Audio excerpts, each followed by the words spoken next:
They called me a visionary, said I rose too fast, spoke too well, moved too precisely. But what no one knew was that every step I took was choreographed by someone else. A man who never asked for credit because he already owned the blueprint. He shaped my voice, my image, even my ambition. They saw success. I was living a simulation. This isn't a story about business. This is a story about control, about the power of psychological manipulation, offshore puppeteering, and the dangerous line between mentor and master. I let him in. He rewired everything.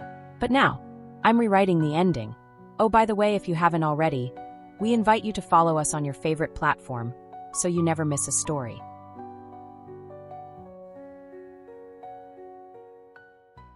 The illusion of control. Success always looked clean on the outside. Like a photo op on the cover of Forbes, tailored blazer, confident smile, minimalist office with a view of the skyline. It was all curated, polished, broadcasted for applause. But the truth? My success was never really mine. It was orchestrated, engineered, controlled. And the man who controlled it? He didn't ask for credit. That wasn't his style. No, true manipulators don't crave the spotlight, they design it. I first saw him at a private art exploration event in Tribeca. It was one of those nights that made you feel like you were stepping into a secret society.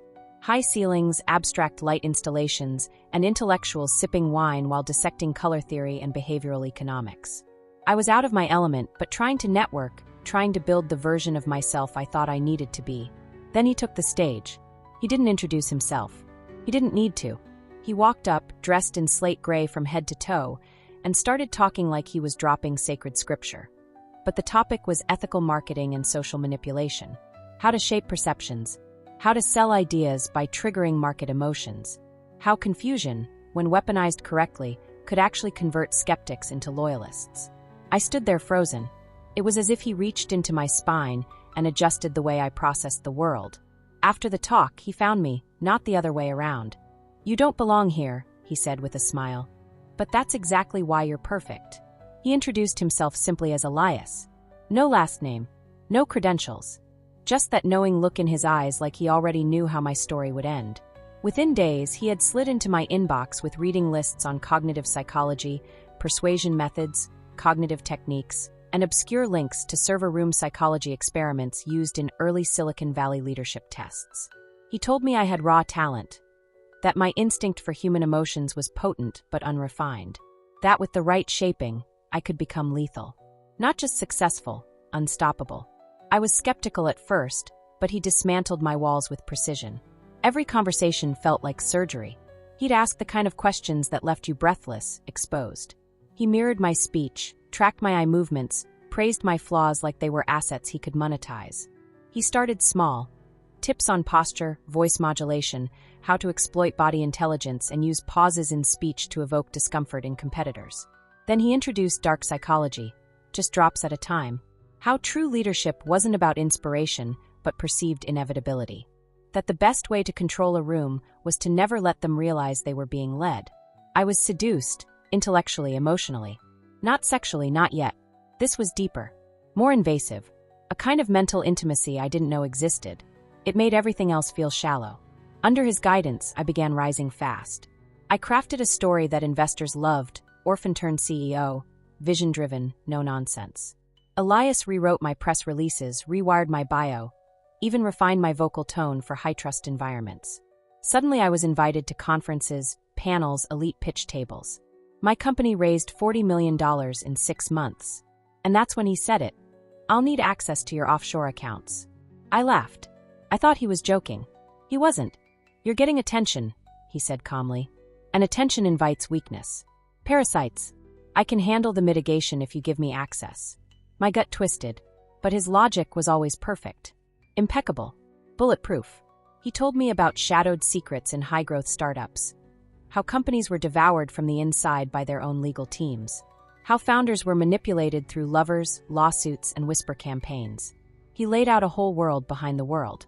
He said he could protect me from all of it. He had become so embedded in my routines, my instincts, that the idea of saying no felt dangerous. Not because he'd retaliate, but because I truly believed I couldn't move without him. So I did it. I gave him access. He didn't smile. He didn't gloat. He simply nodded and said, Now we're fully aligned. That night, I lay awake, my mind racing like never before.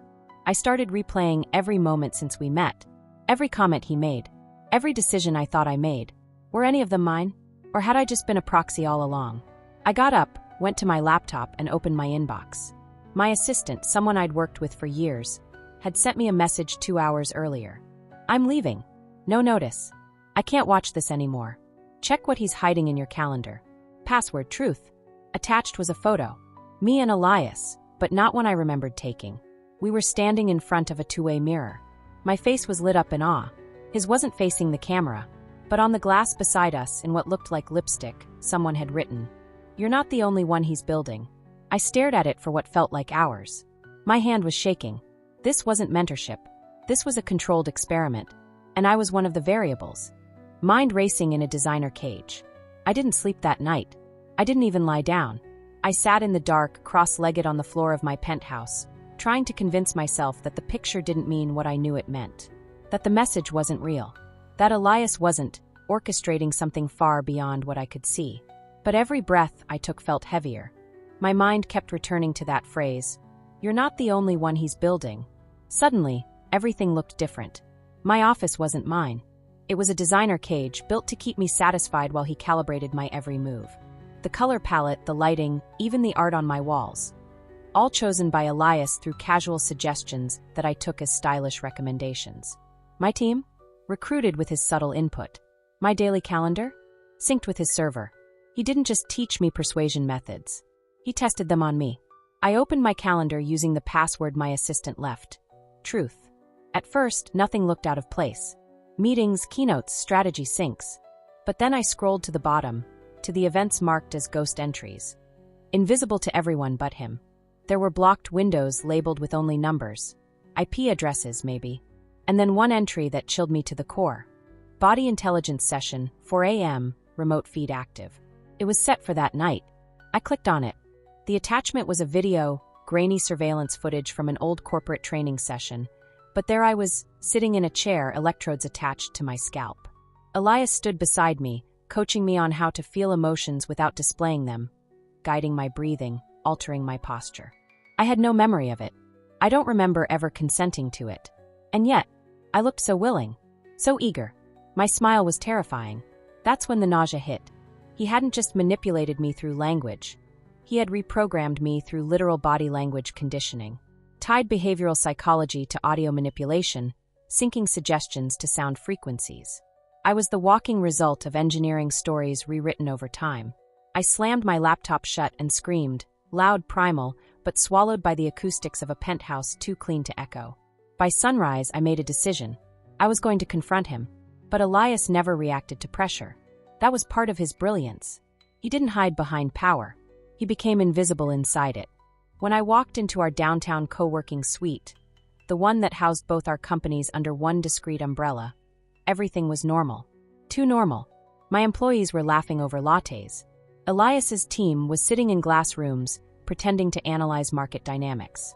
But there was something off in the air, like the energy in a room just after lightning strikes. I pushed through and found him alone, standing over a touchscreen monitor displaying what looked like a network of avatars, names, and colored threads. A mind map. At the center, my face. I froze. "Ah," he said without turning around. "You saw the video." He didn't look surprised. He didn't even bother to explain. Instead, he tapped the screen, zooming in on a node labeled Cognitive Pivot Point, November 14th, 22. "You don't remember that date, do you?" he said. "But it's the night you stopped being reactive and became strategic. I helped you rewire." My mouth opened, but nothing came out. "You gave me permission, technically.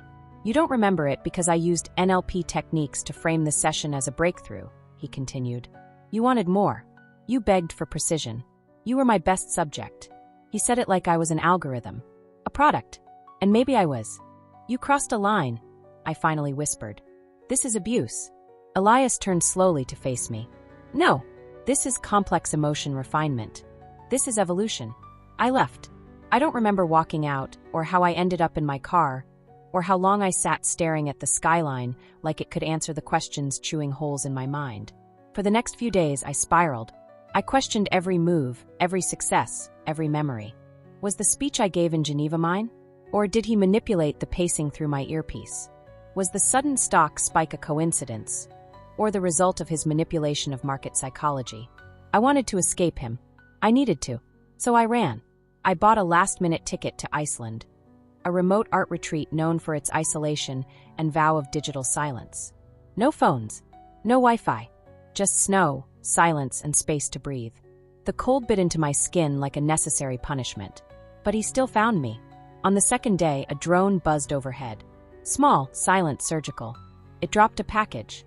Inside was a note, written in Elias's elegant, perfect script.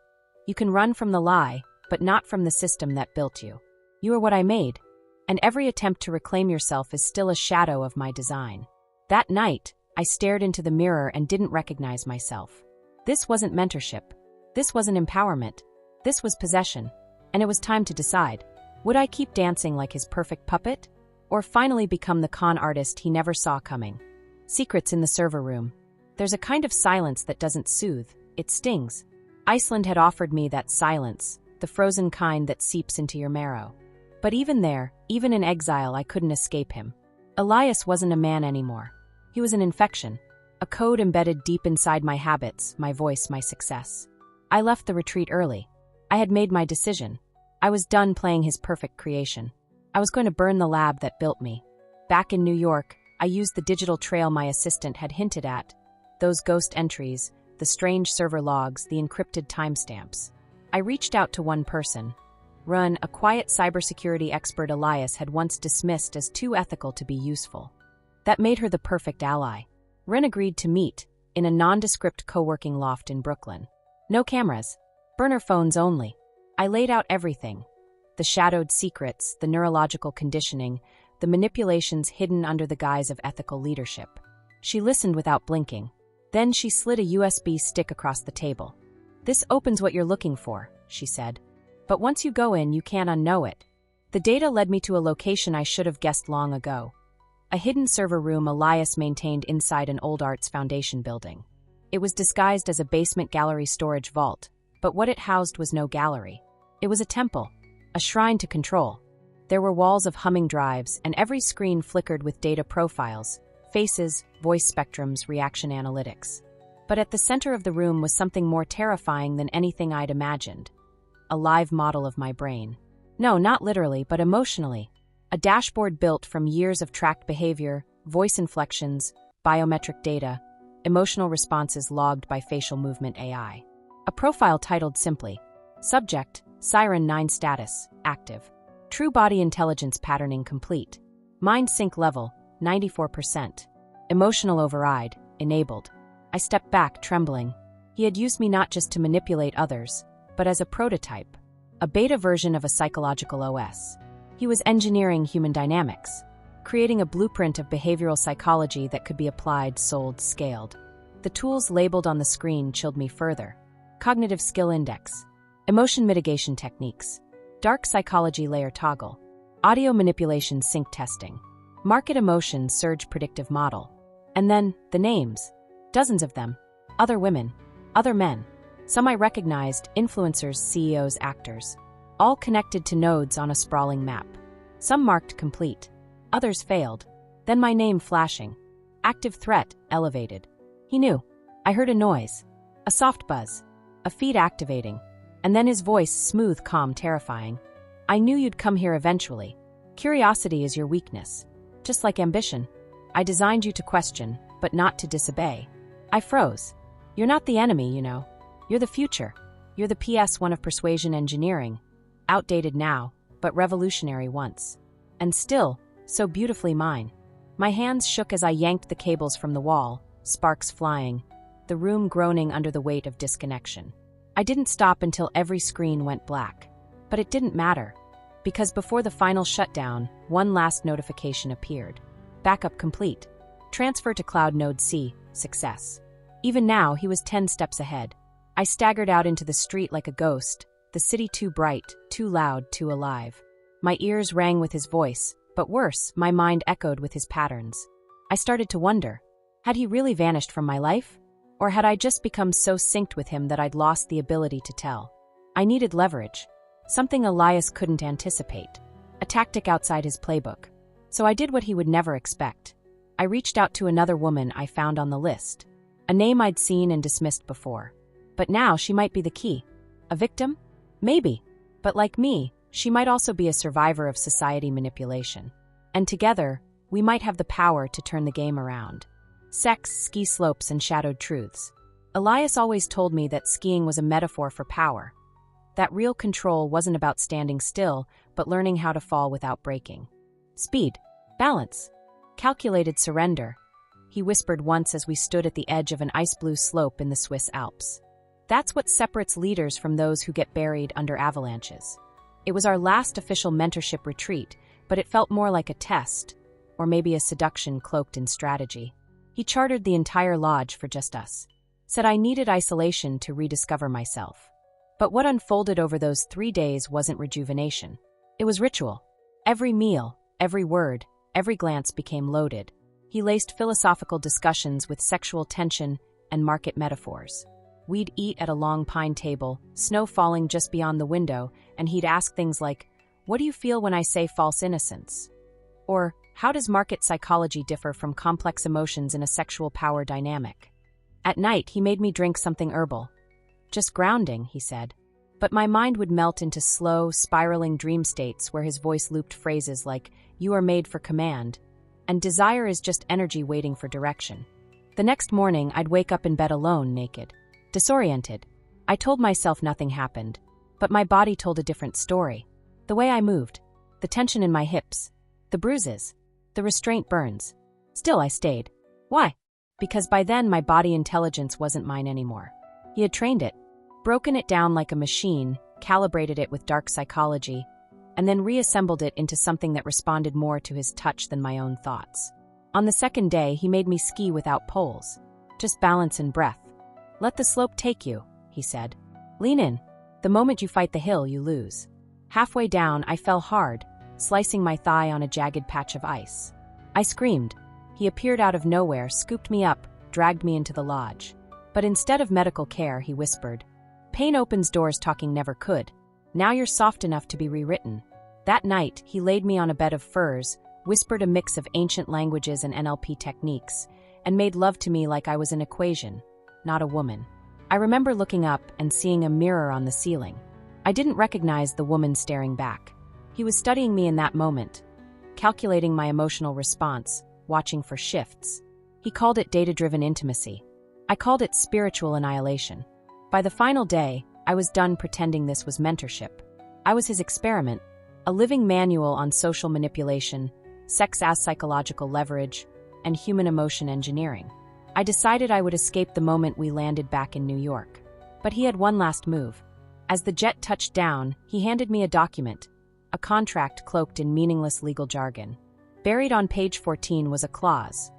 All neural data collected in experimental leadership trials belongs solely to the architect.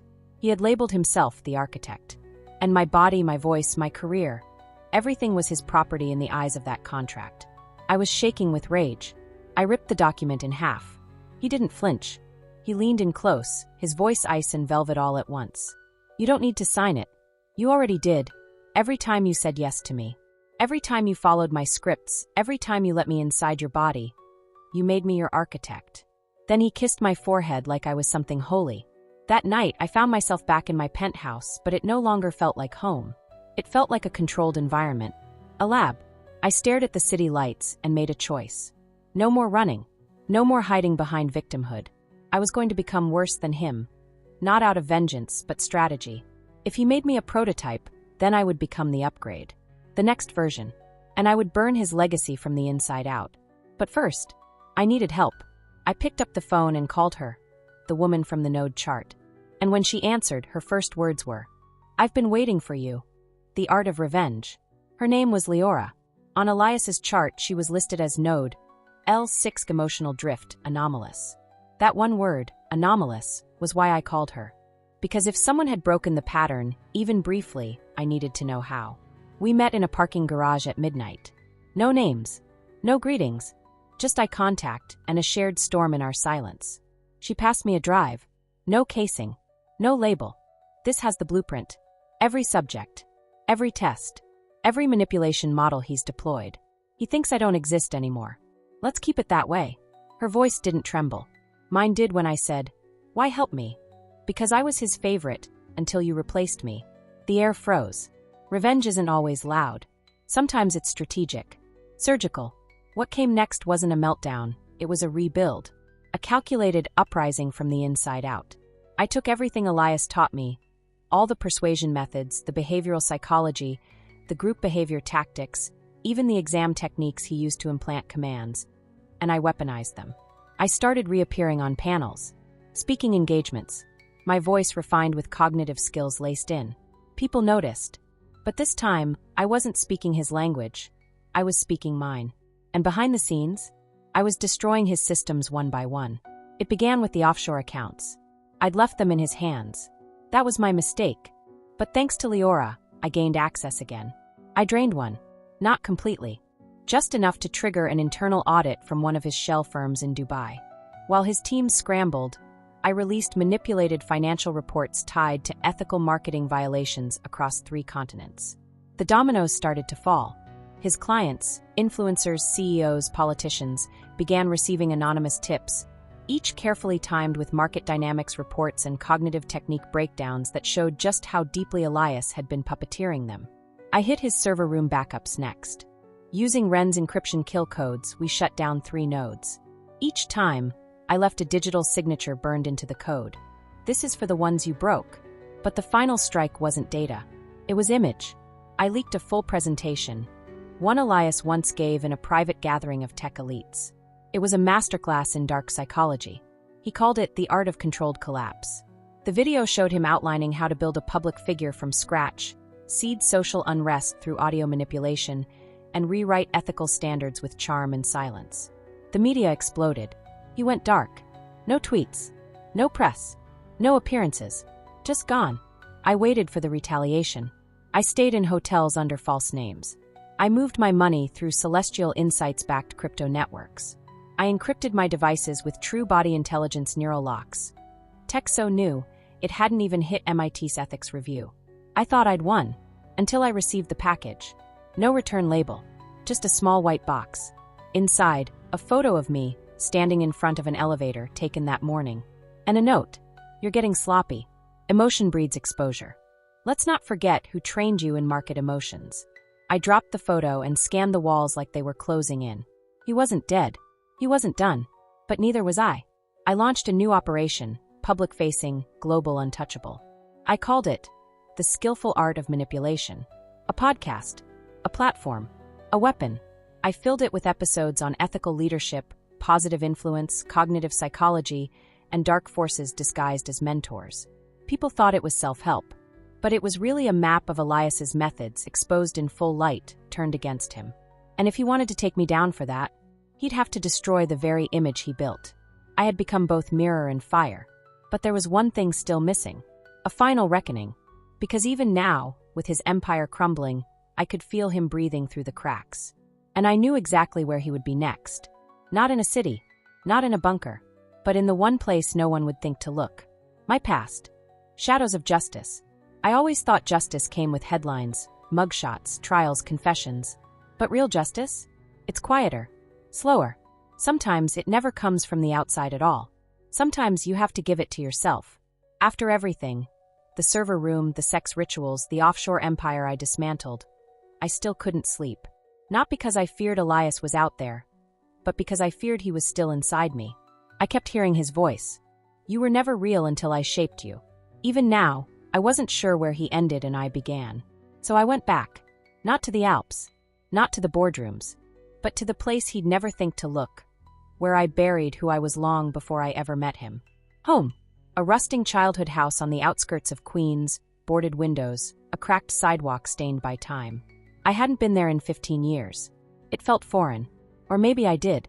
Inside, the floorboards creaked like memory. Dust-covered photo frames sat crooked on the walls. And in the back room, my old bedroom, I found something that broke me more than Elias ever did. A journal. One I kept before ambition swallowed me. I flipped through it, expecting cliché. What I found was worse. I had written at 16. If someone told me what to say, how to sit, how to dress, maybe I'd finally be taken seriously. I had primed myself long before Elias. That's the truth people hate to face. The manipulator doesn't always enter through the front door. Sometimes they just fill the void you already dug for them. I wept there for hours. For the girl I was. For the woman I became. For the parts of me I sold off under the disguise of self-improvement. That's when I made peace with the one truth Elias never controlled. I let him in, but I also let him go. And now, I needed to finish the story, not by deleting him, but by making him irrelevant.